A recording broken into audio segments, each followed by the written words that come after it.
Good morning, Mr. JP Lachance. Thank you very much for doing this. I really appreciate your time. Very welcome. Thanks for having me on the show. You've had a lot of, I would say, some really interesting guests and some very respectable guests. So it's a real honor to be invited to be on the show with you. For the listener, you're the CEO of Peyto Exploration. But what is Peyto Exploration? Peyto Exploration is a natural gas producer that predominantly focuses or entirely focuses really in the Deep Basin area of Alberta. We can talk about that later about what that means, but we are 88% gas, so high gas concentration, and about intermediate size, 130,000 BOEs a day is what we produce, and we've been doing that for the last 27 years. Mm-hmm. And for today, we are in the Montney room at the Petroleum Club, which is unfortunate. I think you'd rather be in the Deep Basin room. Yeah, I'd asked you to maybe change the label, but I guess they don't have one of those, so we'll have to sit here in the Montney room. But yeah, we're clearly not a Montney player. That's to be clear. Yeah, you made the joke via email yesterday, and I didn't get it at first. So yeah, fair enough. Yeah. I thought you literally wanted to move rooms. Yeah. But to go back to the early days, how did you get into the energy industry and why? That's interesting. I'm born and raised in Barrie, Ontario, which is just north of Toronto. It's kind of the gateway to cottage country. And I didn't have a clue about energy and its role, and nor, what I knew that if I flicked the light on, that I got power. Mm-hmm. And that's about it. But then I went off to school at University of Waterloo and for my engineering degree. They had a engineering co-op program. So it was really nice to be able to get out to work every 4 months. So you could go out and experience different things. And also at that school, they had an exchange program to Belfast, Northern Ireland. So I actually spent a year in Belfast on an exchange program through schooling. And when I came back from there, I wanted to go anywhere but Ontario. And it's nothing against Ontario. I just wanted to see more of the world, right? More of our own country. So I applied.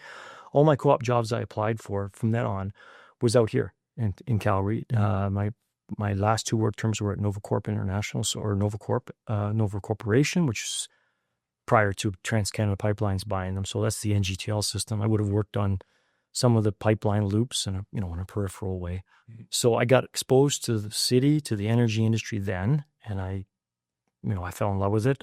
I want to be back here. I want to be back in this vibrant city, and things are happening. So when I graduated, I applied only to companies that were here.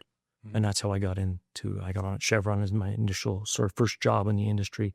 Great training ground, great people, learned a lot, and then moved on from there. So I moved out to Calgary early 1991. 21, 22 years old? Yeah, so yeah, roughly. A little bit older, yeah, but 1991. So I would have been, maybe 24. And your first job was where? Chevron. Okay. Chevron. Canada Resources, and they were active, and it was a great training ground. They moved me around a lot, so it was really good. But at some point in time, you kind of want to be, engineers want to build stuff or drill wells and get more involved in activities, and so they were kind of winding things down there. And so I moved to a company I moved to Marathon.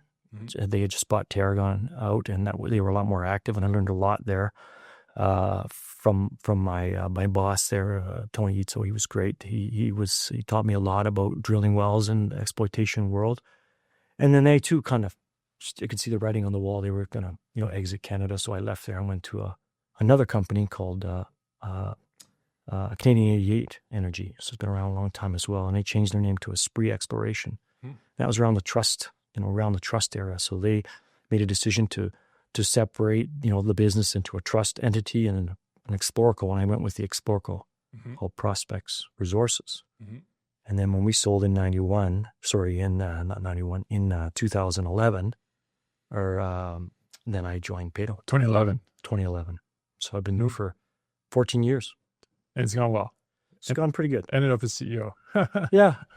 It's gone really, really well. Yeah. So great people, a great organization. It's funny when we were selling the company, the ProspEx Resources, the company I was at before, Peyto had come in to look at the assets, and they didn't end up buying them. But I got a call from that time was the COO named Scott Robinson, and he said, "Hey, what are you doing when this is over? We kind of, like your history. We like what you've been doing. Do you want to, consider coming over to Peyto?" So I interviewed with him and Darren G, and we talked a bit. I kind of called bullshit on their operating costs and their finding development costs. And the comment I got back from Scott was, well, why don't you come over and find out how we do it? Mm-hmm. And the rest is kind of history. So, and I did. I saw how they did it. Yeah.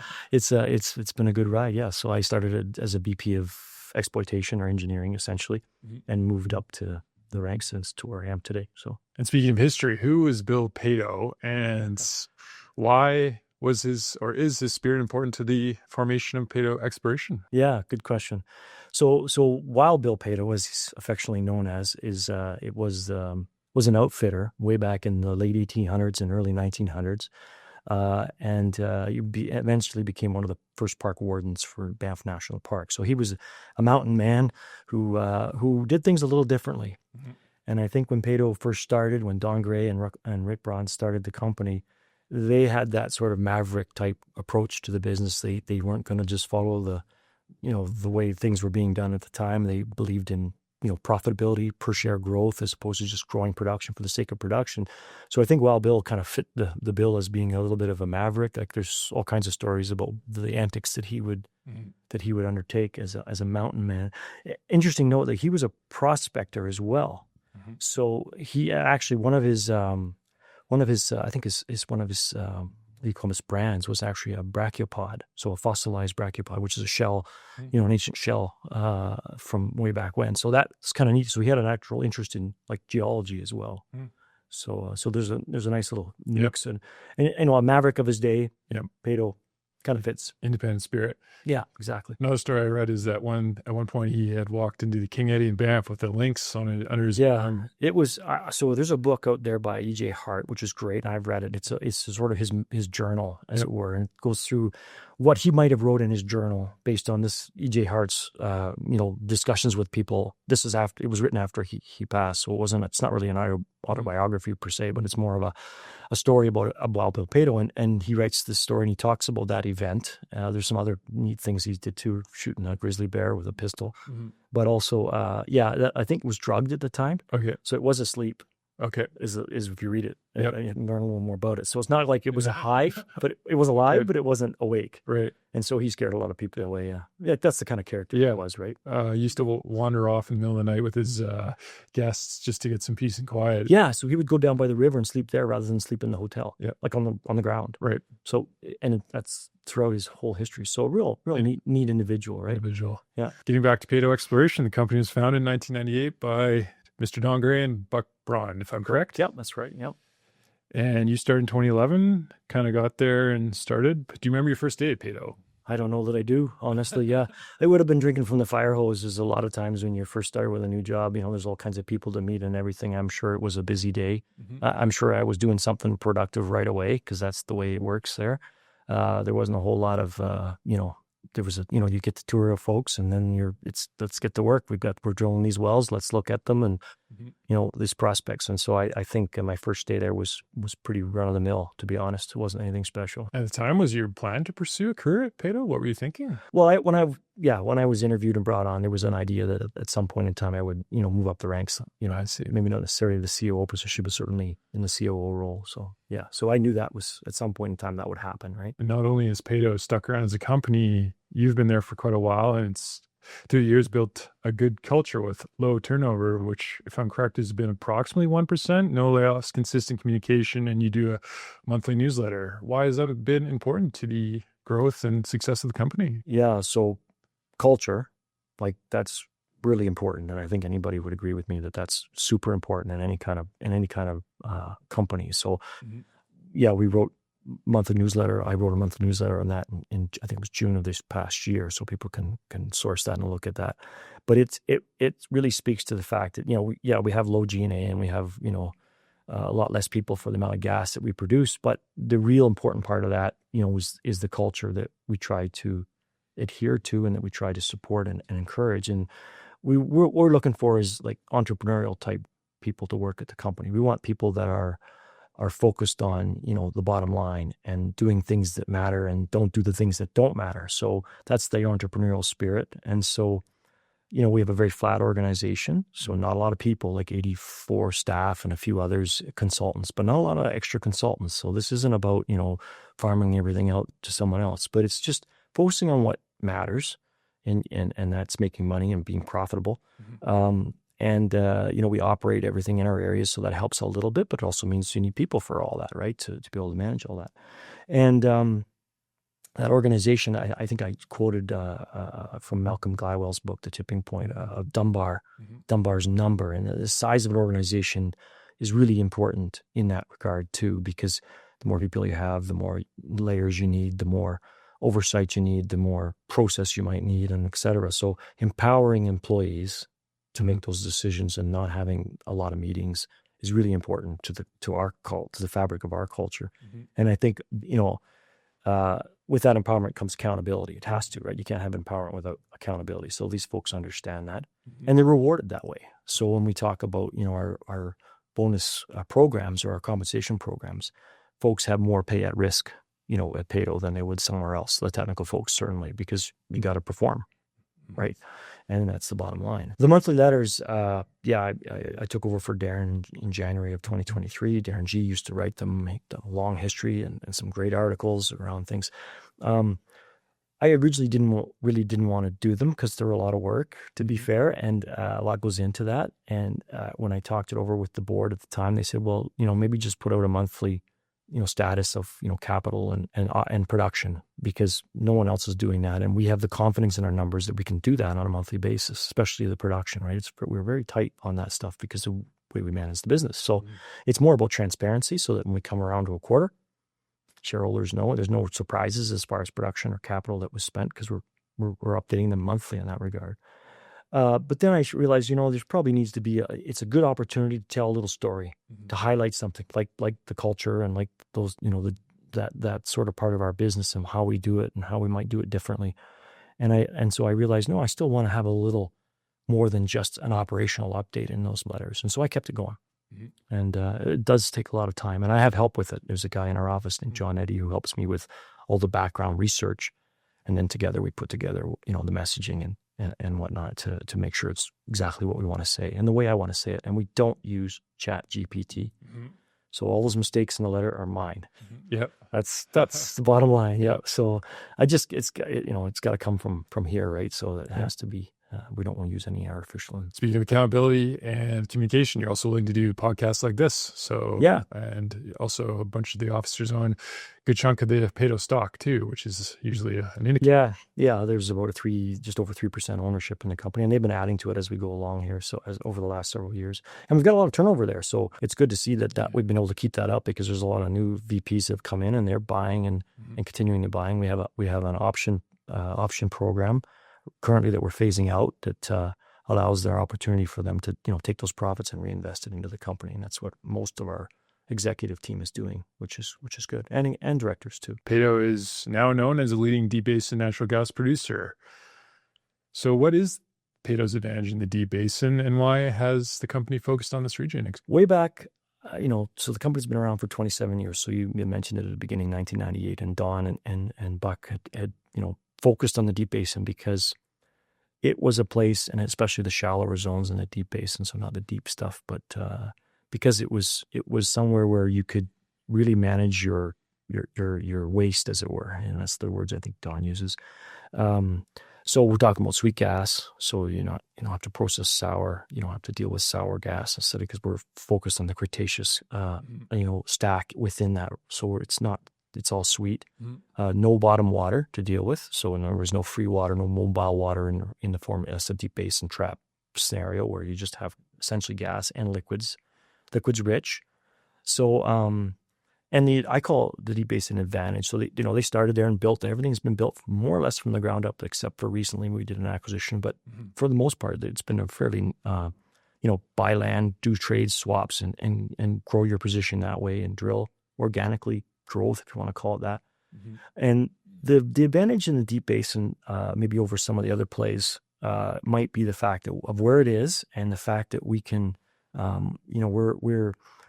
we're in a reservoir that's a little bit better quality from a relative permeability perspective. So again, we're chasing gas, not oil, and the permeability of that is such that we don't have to use as much water, for example, to inject, to fractionate and get the gas to come to surface to stimulate the rock. So we use less water, and using less water is pretty important, because water costs you money not only to put it in, but also when it comes out and have to deal with it on the surface. So less water, smaller footprint, because our fracs are smaller, We use smaller rigs. We use a tele double instead of a triple, and that's a cheaper day rate. It allows us to get in and get out of a well within the same day, so we can move locations and spud and get wells on stream quicker. It helps our cycle time to start paying out that capital faster. The Deep Basin is also downstream of all that Montney congestion. So if you think of, Montney sort of is all to the northwest in Alberta and BC. Mm-hmm. Right now, currently, the pipelines are all bringing gas down through Alberta, through either Alliance or NGTL. And there's a lot going on up there. So it's pretty full, and there's not a lot of availability to increase egress. And so we're downstream of all that in the Deep Basin.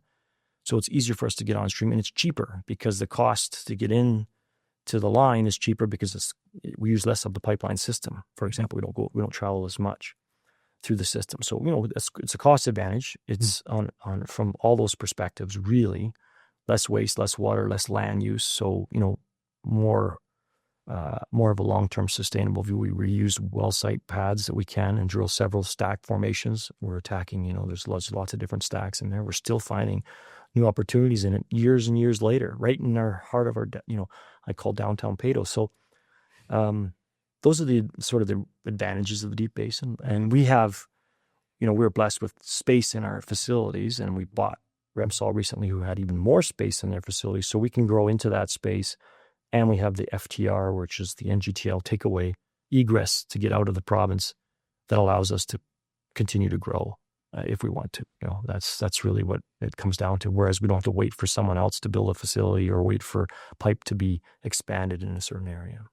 So that's what I call the sort of Deep Basin advantage. It's one of these plays that, it's not sexy. It's kind of like, I could use a baseball analogy. We don't make the top 20 list on wells every month on productivity, but we hit a lot of singles, and we singles and doubles, and we'll score our runs that way. Mm-hmm. Kind of like the Jays. Yep. Right now. Well, maybe not last game, but yeah. Yeah.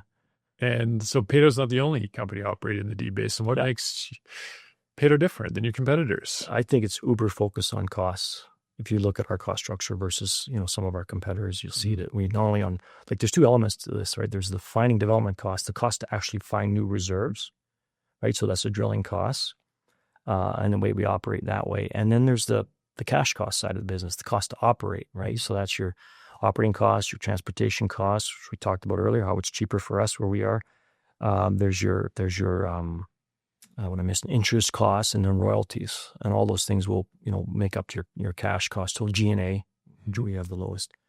So those are all factors that, and that we are uber focused on and have the lowest costs in both those categories with respect to being able to operate. And so, again, that's a cultural thing. It's sort of ingrained. It's not just in the field. It's also in the office. We think about every piece of software that we're going to use. Are we really using it? Do we really need it? How many seats do we need? Those kinds of things are engraved in the fabric of the culture, right? And for the listener, the Deep Basin is an area of a lot of hydrocarbons, but maybe what makes this region so repeatable, and how do you identify the economic targets at a high level? Yeah, good.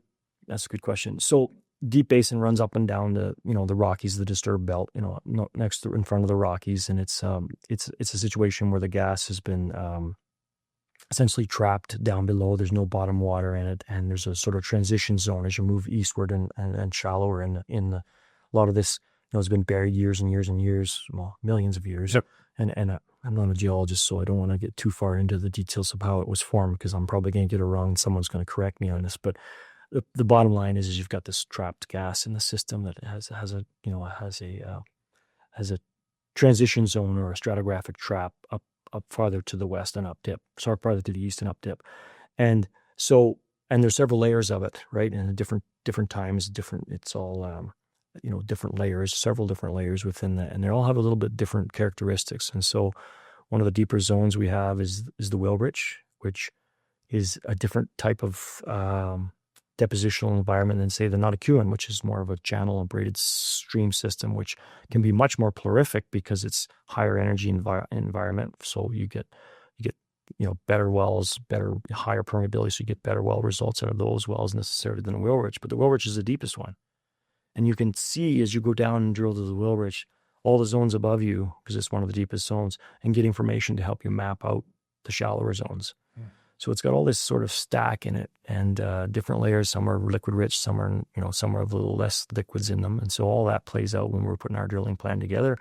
And then of course you got the areas and how full are the plants in those areas. And so your capital allocation every year is not an easy task, because you're thinking about, do I need information before I drill that well by drilling a deeper well here? And all of them have to be economic. At the end of the day, it's about rate of return, right? If you're not drilling a well, if it doesn't have a good rate of return, right?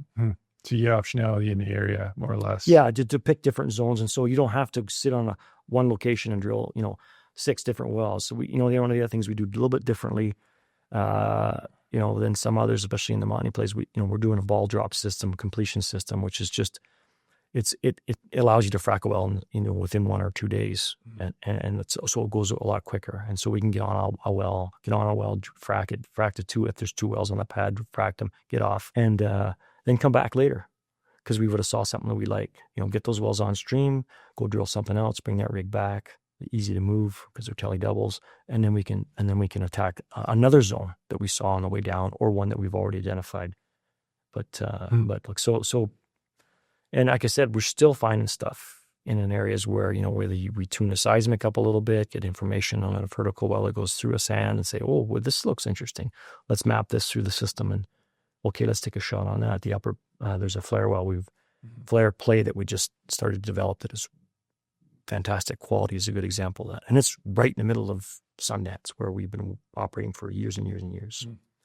The Deep Basin just keeps on giving. And one of the ways that the company determines how much hydrocarbons are down underground is reservoir modeling. For the technical people out there, are you using more high-resolution simulation nowadays, machine learning, still relying on old empirical methods that have worked historically? How has that evolved at the company? Oh, yeah, you're always going to use the best tools of the day. So we've evolved a little bit, but on that regard, we use seismic to tune in certain types of formations. Doesn't work for all of them.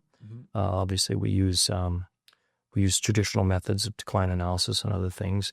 I'd say the AI inputs are more related to the ongoing production of wells, to make sure you dial them in right. Because as they get later in life, you start to load up with a little bit of not free liquid from the reservoir, but just gas, water that's entrained in the liquids, or it might be liquids, hydrocarbon that comes up with the gas, and it starts to load up the well, and you need to put on a plunger, and you need to cycle that plunger appropriately. And so that's where some of these tools can really help with optimization, so you can increase the recoveries on that. So it isn't so much in the prediction, but more, I would say, useful in the operations, the AI part of the business. I mean, obviously leak detection, all kinds of different applications for it. But and then as far as we would use more traditional methods to calculate reserves.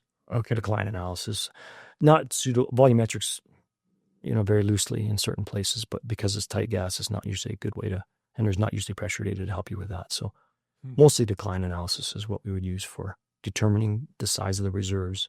And then from that, determining, well, how many wells do you want to drill, and what's the spacing, et cetera, and the development plan. And when you're operating in a stacked environment with a lot of wells in the area, and you're drilling horizontal wells, there's a trade-off between higher intensity completions and long-term decline rates. How do you think about that in the business, and how are you evaluating that? So when, we've always evolved it around, like, we know what it costs us to do something. So we're very careful about not getting, like, when it comes to intensity or longer horizontals, we've been slow to adapt necessarily to jump right in and go with longer horizontals, because longer horizontals do invite some risk with the operation, physical risk, where you get stuck, or whether you can't get your packers down in the hole, for example, what we run.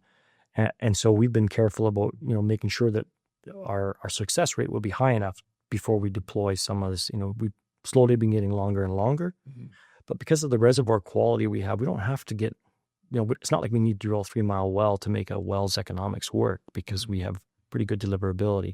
But we've been tinkering with that sort of formula for a long time on frac sizes and density and length of the wells, and where it makes sense. We've been improving on that. We talked about that, I think, in the last month about the Wilrich, and how well that's really worked for us, and how we've dialed that in. And so we continue to play with that formula. And it's been kind of neat, because we bought Repsol's assets only a year and a half ago. And of course, the land wasn't untouched. There were but it was essentially a lot of it was undrilled or certainly not drilled with a lot of horizontals. So mostly vertical penetrations.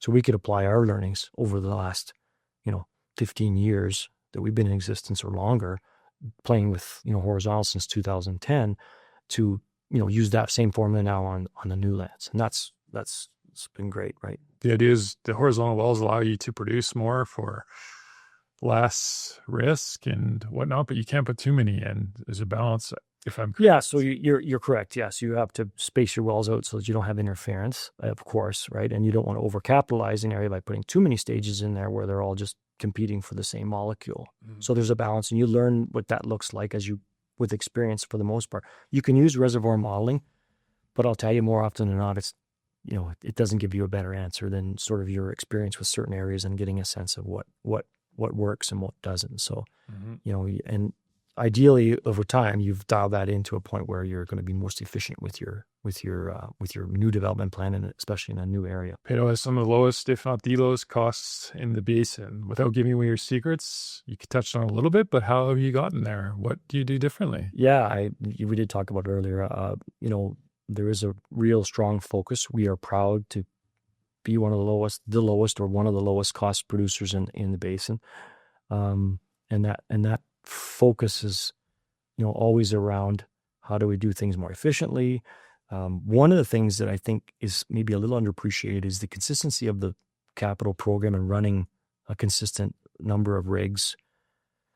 I use an analogy, and that helps you to keep your costs down. In other words, you get the same folks on the wells. They can improve when they've got a steady diet of things they can expect. They know what's coming. They know where they're moving next. They gotta, we're not stopping them and starting them because of commodity prices. And we'll talk a bit about how we protect our revenue stream in a minute. But that sort of consistency of a program is pretty important to help get your costs lower and to get more efficient. Like we have one rig, it's been working for us. I think it's Enzyme 401. It's had different names. It's been bought out along the way, but it's the same crew. And these guys have been working for us for since 2009.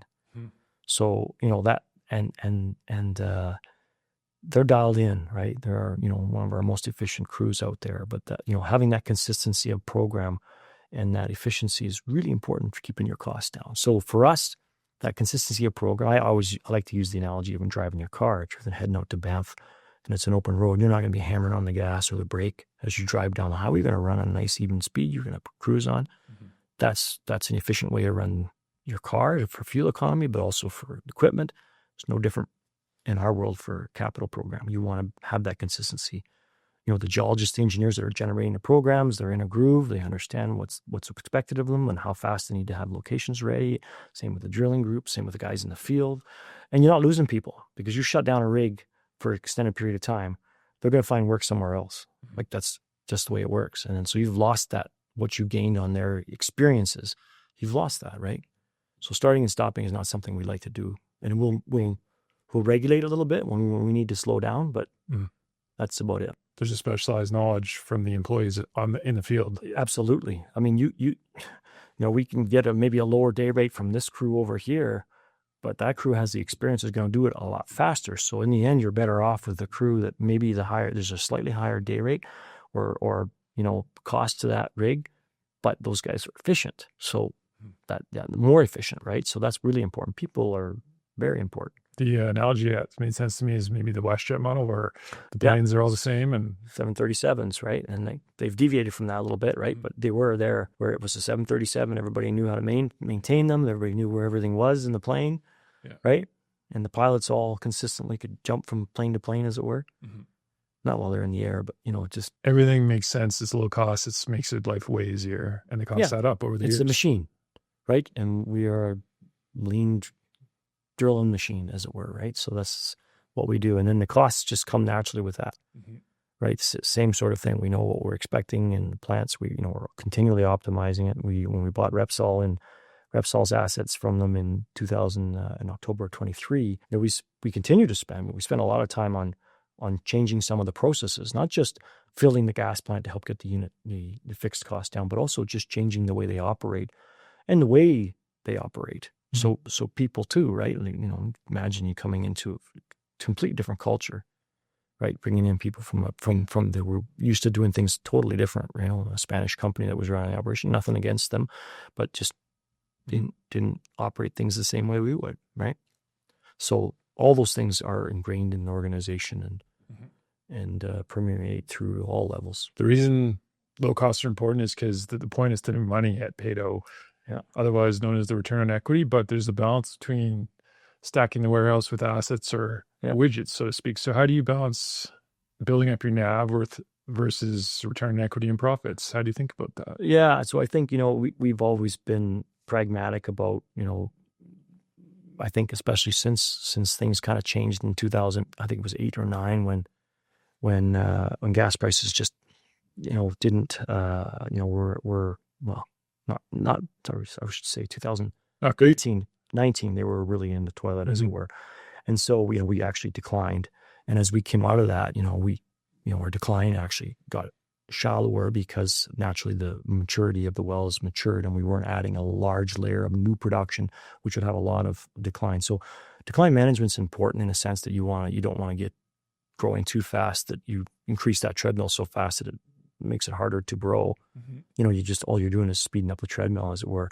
So, you know, that comes into play when we think about our growth programs, right? You know, and obviously, you know, we have a very disciplined hedging program that helps us manage the revenue stream in the short term, so we can have confidence in funding that capital program as well as funding the dividend that we pay, and right now paying down some additional debt. So I don't know if I really answered your question there, but for the listener, the balance is between growing and getting inventory for the business in the future and making profits nowadays. Yeah. So, I mean, if you're thinking about growing inventory for the future, you know, so if that's acquisitions and you know, M&A, if that's what you're referring to, you know, we've got to be careful not to just grow for the sake of growing. Like, it goes back to the, you know, what's inherent in the Peyto model, which is be profitable as you grow. Nowadays. So yeah, you got to be profitable, and we always believe in returning those profits back to the shareholders in real time. And so you've got to manage that. So it's not just about, you know, building inventory for the sake of building inventory. It better be quality inventory, and it better be inventory that would either displace what you have or, you know, be at least equivalent to what you have. Ideally, you're not just adding production or a resource for the sake of adding, right? One of the ways you can grow is by taking on debt. How do you think about the debt load at Peyto as you try to grow, pay dividends, spend money to drill wells? How does that play in? Yeah, we obviously are, you know, our intention is to pay some additional debt. We were to do the Repsol deal back in 23. We added a fair bit of debt to make that, you know, did some equity and some debt to make that deal happen. At that time, I think we were at 1x, you know, net debt to trailing 12-month EBITDA. And so our soft target is to get back to that point. We're not afraid to carry debt because debt's a good tool. If the debt costs you 5% and you're drilling wells that are giving you rates of return are 30 or 40%, I mean, it kind of makes sense to do that all day long. So our intention is never to pay our debt down to zero. And I don't think, you know, so that's not our intention. But you do need to be able to manage it, right? So you need to be able to manage it in times of when prices or commodity prices fall away. So that's comes in our hedging program, right? So we want to fix some revenues over the short period of time. It gives us a chance to react. If prices were to remain low for a very long time, well, then we would react to that. But, you know, meantime, we've protected, you know, revenues with our systematic mechanical hedging program that allows us to be comfortable with, you know, with both our dividend and our ability to pay down some debt in the near term. So, and to manage that debt, right? So we probably, you know, one times leverage is you know, that range seems very comfortable for us. Others might want to be a lot lower. Like, we have the lowest costs in the industry. We hedge out our revenue stream, so we've de-risked, you know, two very important parts of the business, and we have one of the highest RLIs in the business. So that's 10 years on the PDP side. So that means the reserve life index of, you know, we have 10 times our PDP reserves based on our last quarter's production. So that's one of the highest. So it makes us more comfortable to carry maybe a little bit more debt, but we are trying to get that down a little bit more to a level. Sometime next year, we might should hit that target. So hedging is what allows Peyto to lock in revenue in the future with some certainty. But I think you do a strategy, it's mechanical hedging. What is that, and how does it help you? I think if you're going to hedge, you need to me, I mean, rather than speculate, because if you just think that today's a good day to hedge and you do it, was it? I don't know. Are you smarter than the market? Maybe you are, maybe you're not. Maybe you got lucky, maybe you're not. So I would suggest if you're going to hedge, you almost have to adopt a more structured program, in my view. So that's what we do. So that structural program is we take a little bit off the table up to 3 years out. Systematically. So that might be, once every couple of weeks, we might take down, or maybe once a month, we take down 5 or 10 million a day of natural gas volumes for a period ahead of us, so that when we arrive at the season that we're in, we're at least 50% hedged of our volume, and at the most 75. So we have we have some guardrails there to manage, the hedge book within that, to say, well, if we do have a view on prices, maybe we don't go to the 75%, but we stay at the 50% level, so that we have a little bit more exposure. And we tend to do that, winter, summer. We tend to have a little more hedged in the summertime, because summertime, especially in Alberta, we see, the maintenance and all the things that are going on like there are today, where you might want to protect a little bit more of that summer volume, but leave a little more exposed to the winter, because typically that price can really run. So the mechanical part, like, it's not a monkey pushing a button every day, every Thursday. The marketing guys are going to be mad at me now. I didn't mean it that way, but because it isn't. There is some thought to it, but it is fairly systematic in a sense that we don't want to speculate, right? We don't want to be in a position where we took a bunch off the table and we were wrong about where prices were going. This way, it's very clear. We're always clear with our investors. This is how we do it. We're taking it down systematically, and we will, when we arrive at a season, we will be within these bounds, and then it cascades from there. So that, like, right now, we have a fair bit hedged for next year. I think it's 410 million cubic feet a day of hedged volume. Like, we're doing, that's maybe a little over 50% of our volumes expected for next year are hedged, at a price at $4 an MCF, which is pretty good right now compared to where the strip is. But that tapers down throughout the year, and so we'll add to that, as we move forward in small amounts, so that we're doing it systematically. It's like dollar cost averaging, right? That's really what we're doing. Simple as that. But we only have that volumes that are hedged between now until the end of our our last hedge only represents like 3% of our total 2P, like proved plus probable gas reserves. Like, we still have a massive amount of our gas is exposed to the future commodity market. So it's not like we've only taken off, the very immediate short term to protect the program, the dividend, everything, and the debt repayment to, manage the balance sheet. So all that is really more short term in nature, but it's just a systematic way. It's about de-risking the business. We'll be right sometimes and wrong other times on with that methodology, right?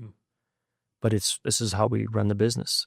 We're in it for the long term. The idea is to protect your downside if prices fall completely off, but also you have some room on the upside too. Yeah, so we still have lots of exposed, on the upside. Should gas price really run? Great. I always say this, we hope our hedges are out of the money, any given year. Yeah, so that means that their prices are better. And that just means that we can also hedge future prices higher, because generally the curve all comes up, right?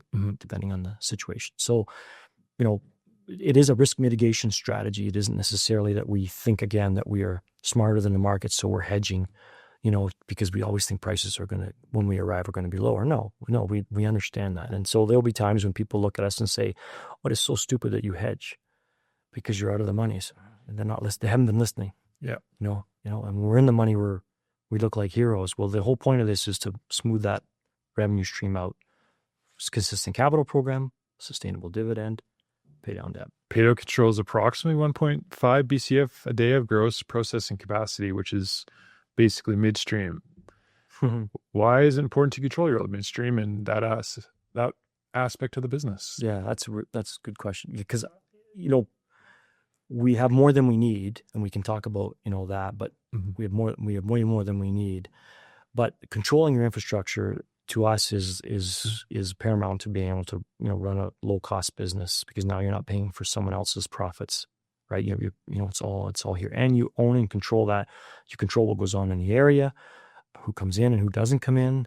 if you want to let other folks come in, you have the ability to sort of manage what goes on in your area, and you're the only one accountable for delays in startups or issues that might happen where your production can't come on now because a third party has been delayed. So for us, it's important. We own that, and we want to have control over that. So we were a little like control freaks, and that's really important. But it also means lower costs, right? Because you're not paying someone else's profits. Mm-hmm. So we have a bit of a allergy to third parties. From the beginning too, I think. Always, right from the very beginning. Right from the very beginning, the Old Man plant was the first plant built. Sundance? Sundance. It might have been called Sundance. It's now the Old Man plant, but it's been expanded several times or a few times. And that's how we build these facilities too. Typically when we build one, from scratch, and we haven't built one in a while, it'll be a unit that's maybe 40 or 50 million capacity, and then build on top of that. So that two reasons for that. One is that so you can right size it as you go, but also so you can pick it up and move it much easier, and you're not going to take the whole plant, and so you're not reliant on, you're not going to remove one piece of the plant, or you can remove pieces of it and move it somewhere else where you might need it.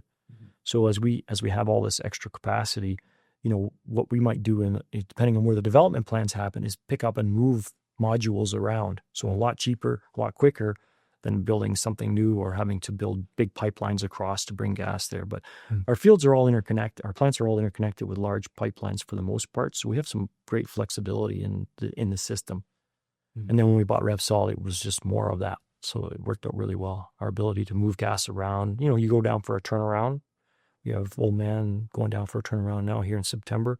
We'll redirect gas as much as we can to the other facilities so that we don't really impact production as much. You can't move everything around, but some of it anyway. So you mitigate it. The Canadian, exploration companies have been so successful. There's a lot of gas that's come to market, and as a result, Station 2 local pricing for natural gas has been pretty weak. So how do you think about getting your gas to other markets like the east coast of the States and Canada and down to California?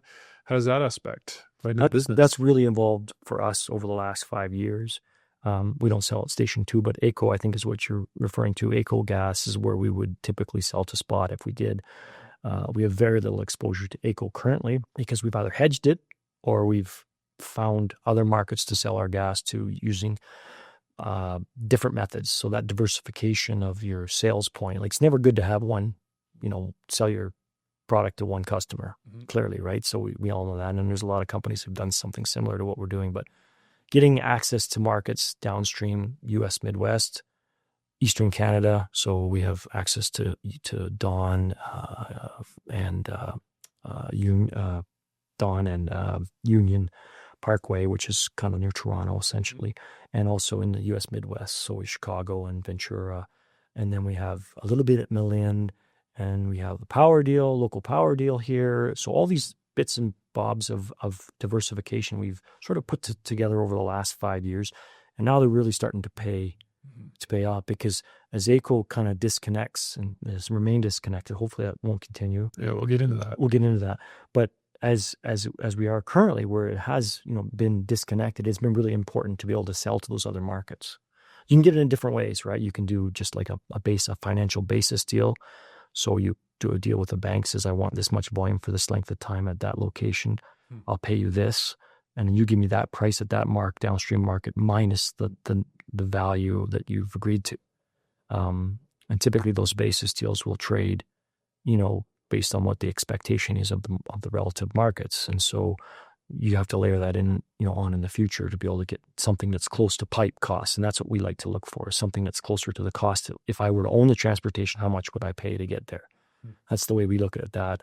And then we've done some physical deals where we actually, rent the pipe, as it were, out for a long period of time as well. So we've done both to get access to these other markets. It's been an important part of our portfolio to the point where it's our hedge gains are important, but you've looked at our last and look at our corporate presentation. There's a nice slide in there that kind of shows how the diversification piece has added to our our overall realized gas price now, and it is an important part of the business because having all your eggs in one basket is Yeah.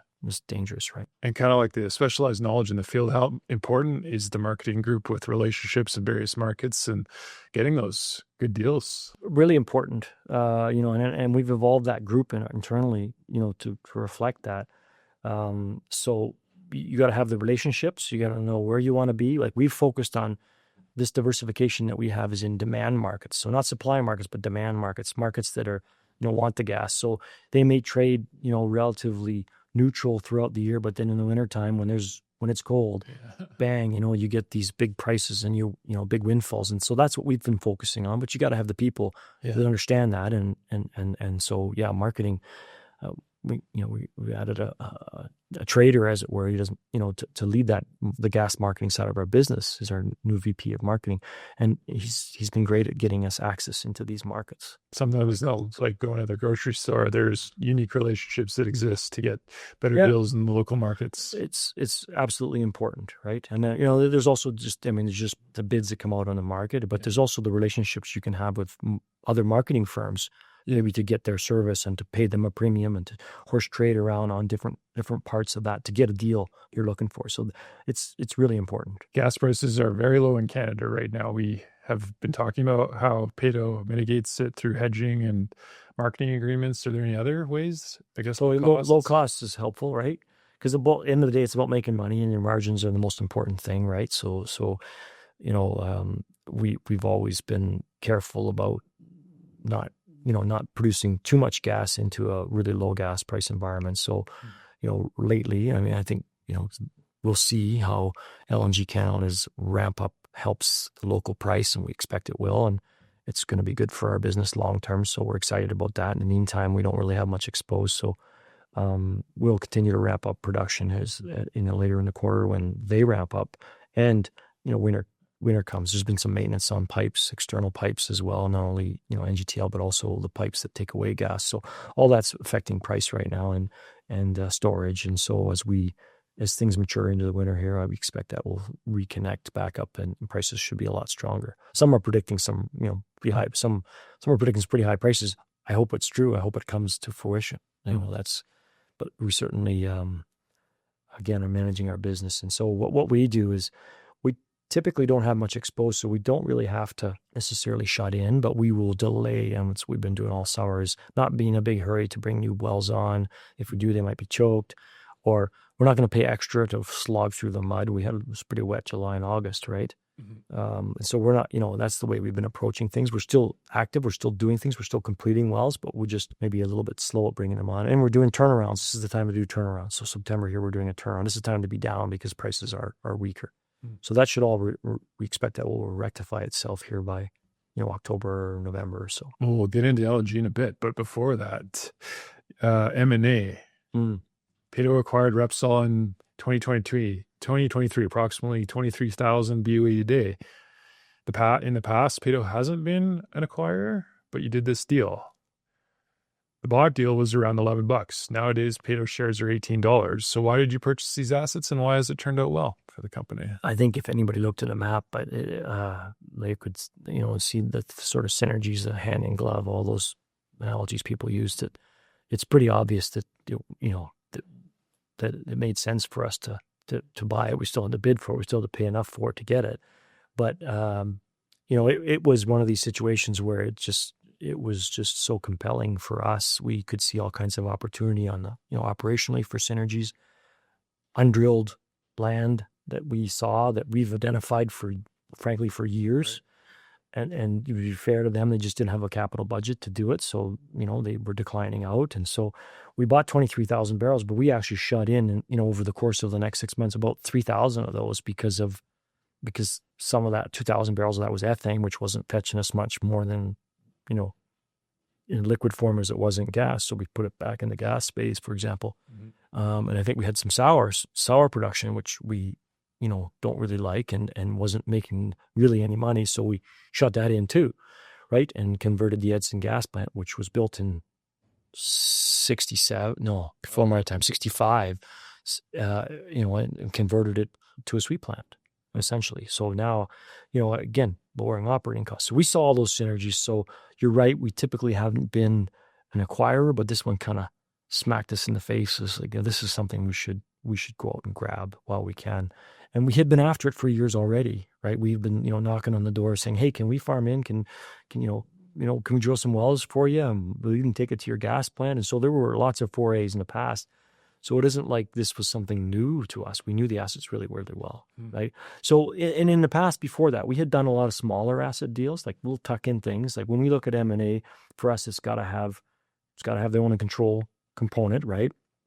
It's got to have enough upside to not only sustain production, but to grow it. It's got to have that upside's got to be as good or equivalent to what we already have. So it check, right? All those boxes. And so that's why we went at it. It's no different than any of the smaller acquisitions we had made along the way, to that point, just a little bit bigger. So I think I called it a tuck-in acquisition, but, obviously a big one. But it was something that just fit, right? And it was obvious. I think most people looked at it afterwards. Oh yeah, of course, Peyto should have bought that, Yeah. But we had to bid for it still. There was a competition. So yeah, that's the art of the deal. Without giving away the secrets again, how did that work? Did they reach out to you? You had your eye on it for quite some time, but yeah. So it was a semi-public process. They went out and asked for bidders, and we have to be careful here because of confidentiality. Yeah. But I think what we offered them was an ability to close quickly because we knew the assets really well. We were just in there doing our due diligence, mainly once this opportunity presented itself. We needed to know this, and this, and then we're ready to go, right? Mm-hmm. Obviously, we had a number that was compelling, but I think it's that quick closure and our ability to minimize the due diligence requirements that really helped us, execute on that deal and made it palatable and, acceptable to them. So, but still, there was some, waiting for that call was pretty stressful, right? To know, you've been selected or you're the highest bidder, right? With a balance sheet that could act quickly.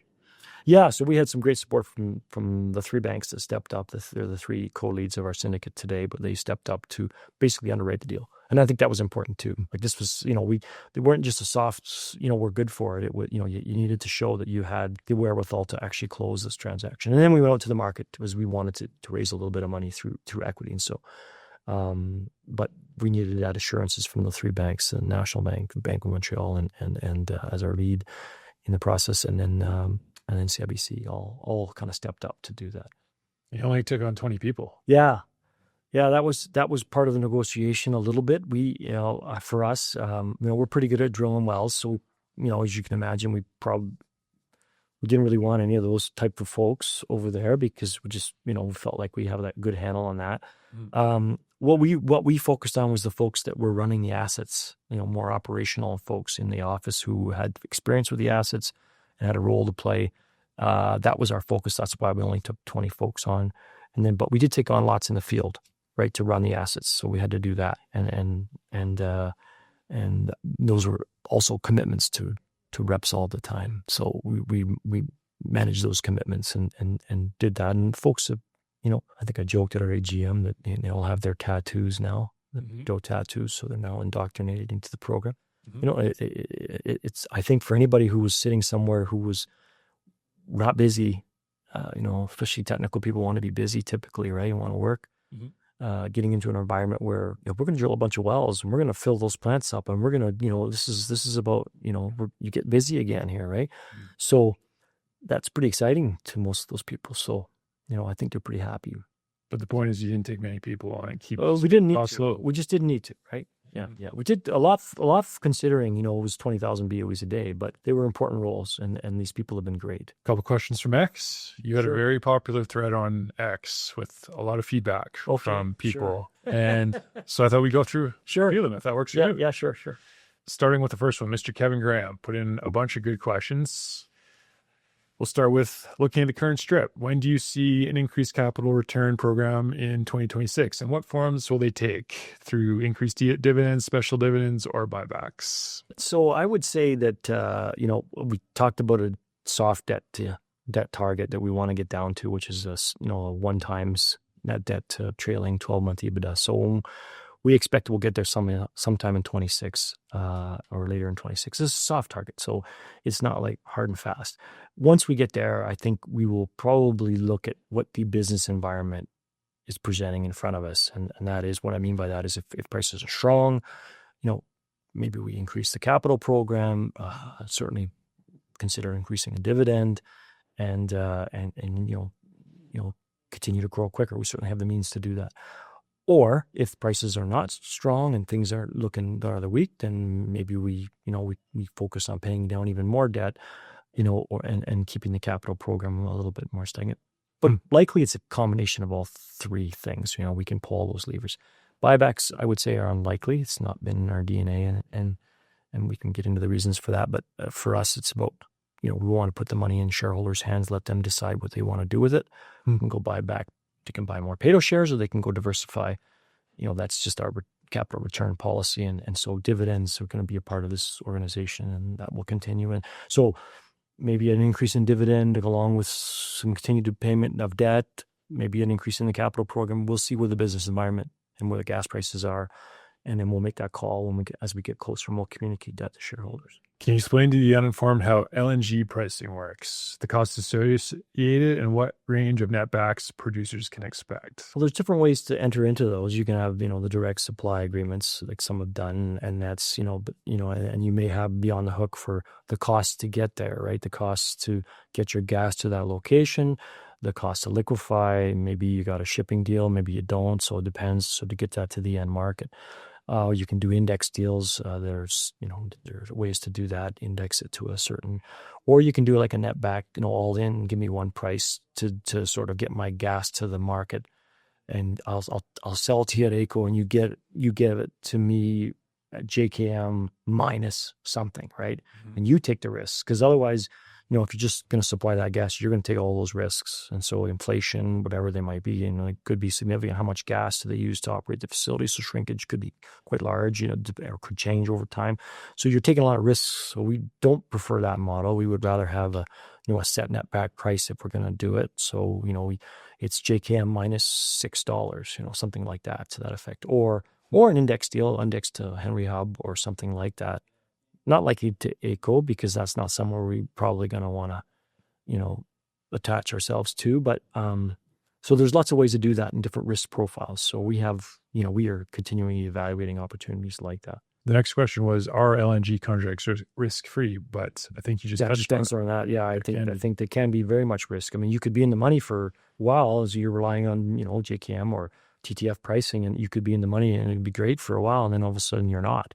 And you're paying them to take your gas, which is not, which you don't want to get into. So I think with us, we're a little less, we're a little more risk averse. So we would tend to look at these things with somewhere where we don't get zero for our gas, but maybe give up on the upside. It would be similar to what we did with our power deal with Cascade. Why are Peyto's F&D costs 40 to 50% less than other producers? Assuming that's true, what's your advantage? Well, we talked about the Deep Basin advantage. So I think, it's where we operate, how we think about things, and how we run the business in general. I think we've got that one covered already in the previous comments. A lot of questions from Kevin Graham. Maybe one more. Okay. You also know that Peyto has the lowest volatility, highest Sharpe ratio in your quarterly returns. Typically, less volatility leads to higher valuations. Why doesn't the market appreciate this, or at least not yet? Yeah, good. Yeah, that's a good one. Yeah, I think with us, and that it's interesting that, so he's referring to a slide that we have in our core presentation, which shows our, the Sharpe ratio of our return on equity over the last 10 years. I think it's 10 years we have in there, and how we sort of, we have a higher Sharpe ratio, which means lower volatility or lower risk in the investment. So, and as we think we should trade at a premium, and because we have very low risk, we run a very low risk business based on the historical return on equity measure that we use, and we use that one. There are different. You can use ROCE, but we use that one because it was readily available to us, and we could see everybody's data, so we could clearly map to it. I don't know the answer to why it hasn't. I'm constantly on the road reminding folks we run the business a little bit differently. And so, for us, and I think folks are starting to get, understand that we run the business a little differently, a little less risk. We still have exposure to the upside, a lot of the upside as a natural gas producer. And, the last month that it just came out talks about, the incredible opportunity in front of us, as far as natural gas in the market. So We'll get there, I hope at some point, but I don't really have the answer to how we trade and why we trade at what multiples we trade at. This question is from Energy Investor, an account titled Energy Investor. How do you view Peyto's current debt levels? You kind of touched on that earlier in the eyes of credit rating agencies. And is Peyto targeting an investment grade rating over the next couple of years if you're not already there? Yeah, we're not there. What do you feel is required for Peyto to get there? Yeah, I think we'd have to be a little bit bigger than we are, maybe somewhere closer to 200,000 BOEs a day. It's really more about the cash flow and the stability of that, and the commodity, I think, to get there. So, there's advantages to being there. It allows you to, obviously, to get cheaper debt, to be investment grade. So we're not investment grade right now. Mm-hmm. It allows you to sign deals like long-term LNG contracts. And so you can get those without having to maybe put up an LOC, like a letter of credit or some kind of deposit to provide the credit necessary because you're a little smaller than the big guys. So there are advantages to being there, but we're not going to get there just for the sake of getting there. Our costs, our costs, interest costs right now are around 5%. We have term debt as well as bank revolver debt, and together that's maybe 5 to 6% it's costing us.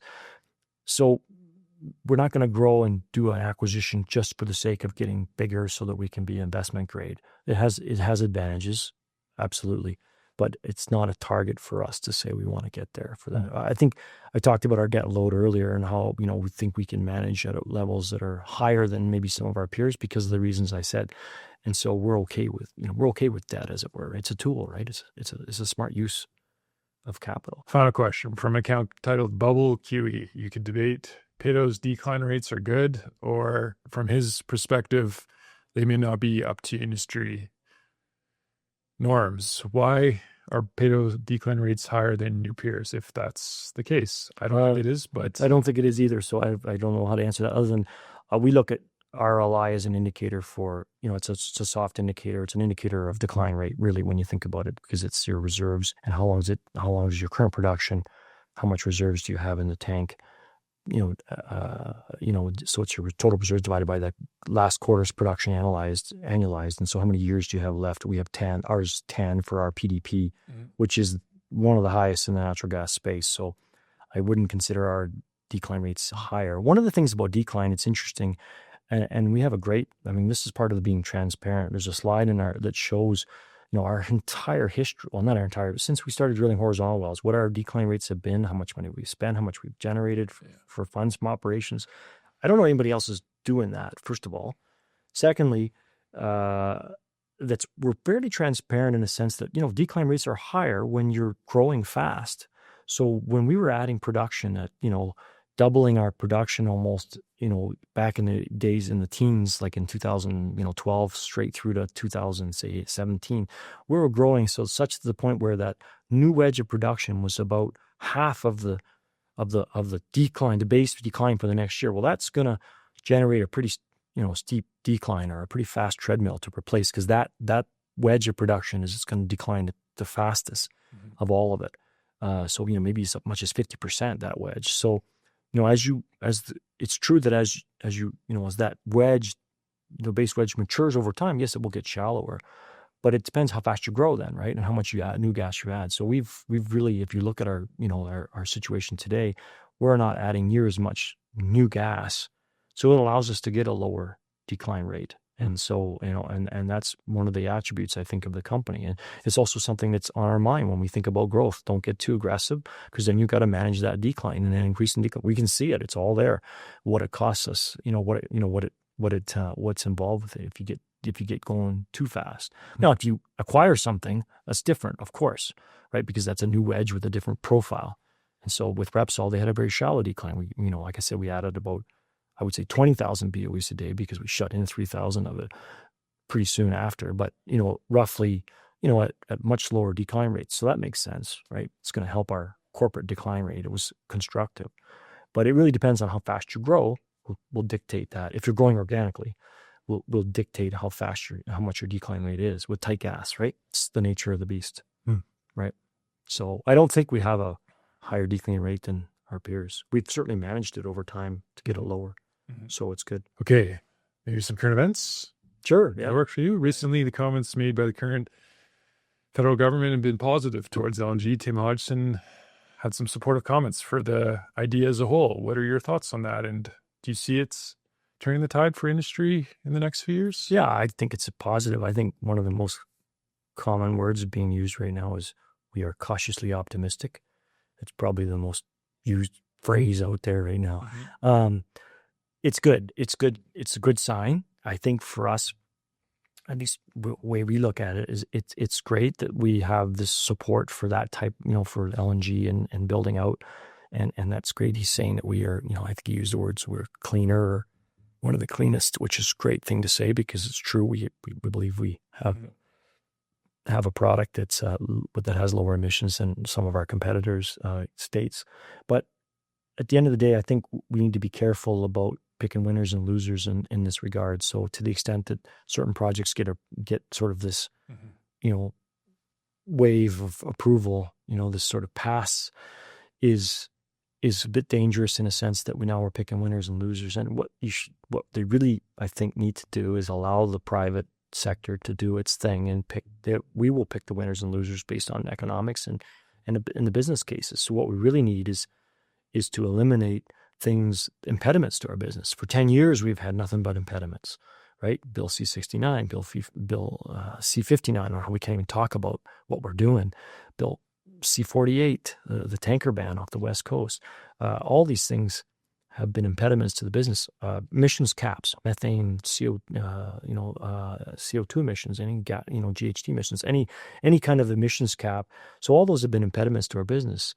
Like really what I think we need is for them to essentially get out of the way and open this up for business again. And the money will come and the opportunities in those projects will get built, the ones that make sense. And the private sector will build them because they make sense to build them. And they're not afraid to invest in Canada because we've, not sent the message that we have been sending in the past that it's not a stable regime here, right? You don't know, we don't know what's coming next. It shuts us down. There's lots of them. I'm sure I missed some there, but the point is that I think this is good. Like, we're happy. It's great. But I think, what we as industry really need is for the government to sort of get out of the way and really just, stop impeding our ability to do business and let the money come and let the projects that should get funded, right? As a capital provider yourself, how much money do you think is this on the sidelines now? Are we talking billions that could? Oh yeah, sure. Certainly billions. I don't know a number, but I mean, certainly I believe that look, we're endowed with this fantastic resource. Stranded right now almost. Yeah. And so there's so many great things we could be doing right now. We got these two coasts that are closest to the big users, right? We've got Asia that's just a sail away, right? We've got Europe, but I mean, got to get the gas over there. That's going to be tricky. But we got to be able to get the gas to the East Coast. But we've got Europe right there too, right? And we could, I know it's great that there's some discussion around Hudson Bay, and we'll see where that goes. But to the extent that we have the ability, we should have the ability, if we just had the right policy that said, yeah, let's do it. Let's go build all this stuff, and the billions will come. Right. And for the listener, the value chain starts at the drill bit, but then the spin-off from all that through royalties, labor, job, taxes. We're all paying taxes now. We're all profitable, which is many are anyway. Goes to schools and I mean, there's all kinds of spin-off. Absolutely, the government, the business. I mean, we're really good at resource development. That's what we do in Canada. So let's open it up to that, right? Let's do what we do well, right? Isn't that know your circle of competence? Isn't that Buffett? That's what we're good at in Canada. So let's go exploit that, right? I don't mean that in a negative way. I mean in a positive way, in a sustainable way. But we can do it, and so that's what we take the handcuffs off. Let us go, right? And right. Canadian Energy can help pay for kids' schools. So that's programs. Absolutely. So the fallout of all that is the run on of that is healthcare, schools, is certainly Alberta would benefit, but so would the rest of Canada, right? And so there's guys building things in the east that would help supply equipment to the west. So there's all kinds of opportunities, royalties, from all that, right? Are there any plays or new ventures you're excited about at Peyto without spilling the beans? What excites you nowadays about the business? Oh, I still like the operations part of the business. It's hard to get that out of me. So I look at the well results, fairly regularly to see how we're doing and what things, when I see a good well, I get excited about that. So what's the plan for follow-ups, all those sort of things. I'm excited about it. I am excited about the looking forward to where, the opportunities in the world. I think we're in the right kind of business. So Peyto being, a natural gas producer, I'm excited about where we could take this. We're going to need it. We're going to need all forms of energy. Natural gas is going to play a massive role in that. And so, and Canada has it. So I'm excited about that, right? So those are, on a macro level and, on a Peyto level, I'm excited about, what we have, what we're doing and the people that we have and the way we run the business, right? Very pragmatic. To get granular, is there a certain play or portion of the company you're drilling right now that you really excites you? We're this I mentioned this flare play that we have in Sundance looks really, really promising. I mean, there's a finite number of locations on it, but it looks like it's for something that's right in our backyard is pretty exciting. That play particularly. We are now drilling some other wells there that we haven't drilled in a while, a blue sky well and a Viking well. I'm excited to see how they turn out because we have a really, really good blue sky well that we drilled, that we took over from Repsol. They actually drilled it, but we completed it right around the transaction. So that excites me, and then see how that plays out, and how those wells come on, and the Cardium too. Like we've got a lot of Cardium resource, and we're starting to experiment with different ways to drill it to get the cost down to make it more economic. Because at the end of the day, it's about that, right? To have it compete with some of the other Spirit River plays. So that's exciting too for us. So there's lots going on that I'm excited to see how we're going to drill wells in all those plays for the rest of this year to firm things up. As we come towards the end, how is JP Lachance sought to carry forward Peyto's legacy while also putting your own stamp on the company? What do you contribute that you think is a little different maybe? Yeah, I don't know. I to me, it's more about, it's leaving the company in a better position than when I got it, so improving I think that's what everybody aspires to do. I don't have any personal aspirations about a stamp or anything like that. I just want it, at the end of the day, I want to make money for myself and the shareholders, and that's the end. That's the end be all of it all, right? So, there's no, I don't care about the other stuff for me personally, but I leave the company in a better position than when I got it, and it's nothing against where I got it and how I got it. It's just like you better improve the company's the value at the end of the day. So that's my goal. Shareholder returns. And if you had to point to one engineering innovation that has or is changing Peyto materially, is there any that stick out? Well, I would say I guess the biggest one that we're probably playing with is just the different drilling techniques we're using on the Cardium, and as well as, and these aren't new to the industry, and the playing with the lengths and the intensity. We continue to do that, so we'll do that, but there's nothing like that is rocket science. It's not new, really. Fall 2025. If you were to leave a message with the investor, what would you tell them as we head into the winter? Buckle up. Yeah, no, I think there's lots of good things to like about what we're doing and where the industry's going. So, it's an exciting time to be a natural gas producer and to be a Peyto shareholder. So strap yourself in. We're it's going to be up from here. It's going to be exciting. You can collect a good dividend. The tides are turning for LNG. Natural gas costs getting better. Yeah, we have a healthy yield. So if you're a shareholder or a new shareholder, then you're getting paid for that, and you're getting paid, for that growth that's coming in the future, and little debt repayments. So all that is on. It's a good time to be a Peyto shareholder, I think. With an account management team you just talked to about a couple thousand people doing this podcast. So speaking of low cost, it was worth your time. yeah. It was very effective that way. Right? You're right. I won't at the conference. I won't get to speak to conferences I go to. I don't get to speak to 2,000 people. Well, you just did. So yeah, that's excellent. Thanks. Yeah, thanks for having me. I really appreciate your time. Yeah, excellent. Thanks for it was a good conversation. Thank you very much. That's it.